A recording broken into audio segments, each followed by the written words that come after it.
آداب میں سے کھانے کے یہ بھی ہے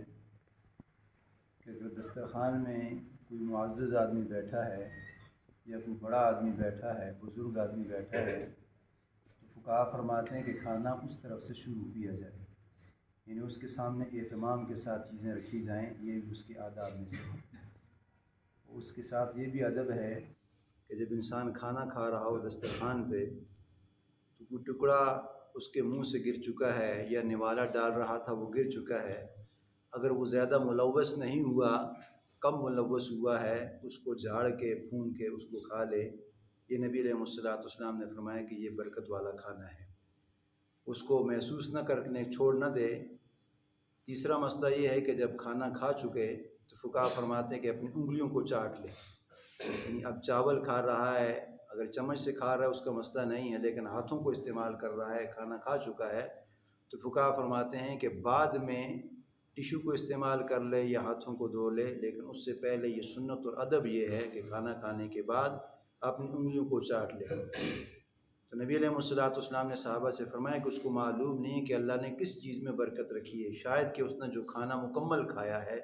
10 منٹ کا کھانا کھایا ہے، 15 منٹ کا کھانا کھایا ہے، جو چیزیں کھائی ہیں شاید اس میں اس کو برکت نہ مل سکے، لیکن کیا پتہ جو آخری برکت ہے کیا پتہ اللہ پاک نے اس کی انگلیوں میں رکھی ہے۔ تو فقہا فرماتے ہیں کہ آخر ٹائم تک، یعنی جب اس نے کھانا کھا لیا ہے، اپنی انگلیوں کو چاٹ لے، یعنی اس انگلی سے، یعنی 2-3 ملوث ہوتی ہیں کھانے وقت، یعنی ایک انگلی کو بھی چاٹ لے، دوسری کو بھی، تیسری کو بھی چاٹ لے، یہ جتنی چیزیں، جتنا ہاتھ اس کا کھانے میں استعمال ہوا ہے، فقہا فرماتے ہیں کہ بعد میں انگلی کو چاٹ لے۔ اس کا مطلب یہ ہے کہ آپ کو معلوم نہیں ہے کہ اللہ نے شاید کہ اس کھانے میں اتنی برکت نہ رکھی ہو جتنی آپ کے چاٹنے میں برکت رکھی ہوگی۔ اور 5واں مسئلہ یہ ہے کہ جس تھالی میں یا جس پلیٹ میں آپ کھانا کھا رہے ہیں، فقہا فرماتے ہیں کہ آخر میں اس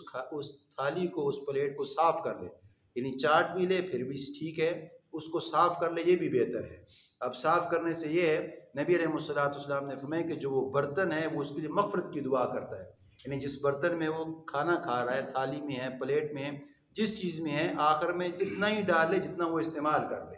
یعنی آنکھوں سے بھوکا نہ ہو، یعنی اتنا ہی ڈال لے۔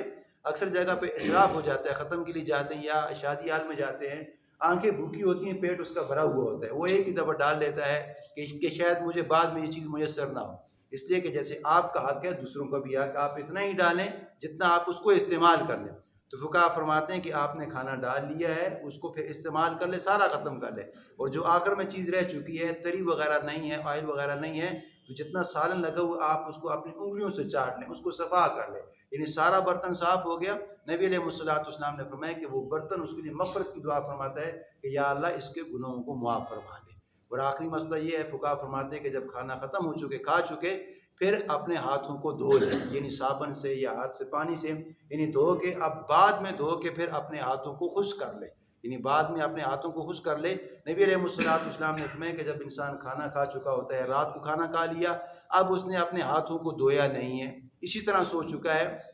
اب اس کی چکناٹ پر یا اس کی اس چیز پر، یعنی اگر کسی چیز نے اس کو نقصان دے دیا تو یہ نبی علیہ السلام نے فرمایا کہ یہ نقصان اس نے اپنے آپ کو خود پہنچایا ہے، اس لیے کہ سنت یہ تھا کہ کھانا کھانے کے بعد اپنے ہاتھوں کو دھو کے خشک کر لیتا، لیکن اس نے کھانے کھانے کے بعد دھویا نہیں، اسی طرح سو چکا ہے۔ اب کوئی حشرات و کوئی کیڑے مکوڑے اگر اس کے ہاتھوں کو نقصان پہنچا دے تو نبی علیہ السلام نے فرمایا کہ یہ جان موجب خود بن چکا ہے، اس لیے کہ چاہیے یہ تھا کہ یہ اس نے اپنے ہاتھوں کو دھویا ہوتا تو یہ چیزیں مکوڑے اس کے اوپر نہ آتے۔ اللہ سے دعا ہے کہ اللہ تعالیٰ ہمیں ہر ادب کو استعمال کرنے کی توفیق عطا فرمائے۔ اللہم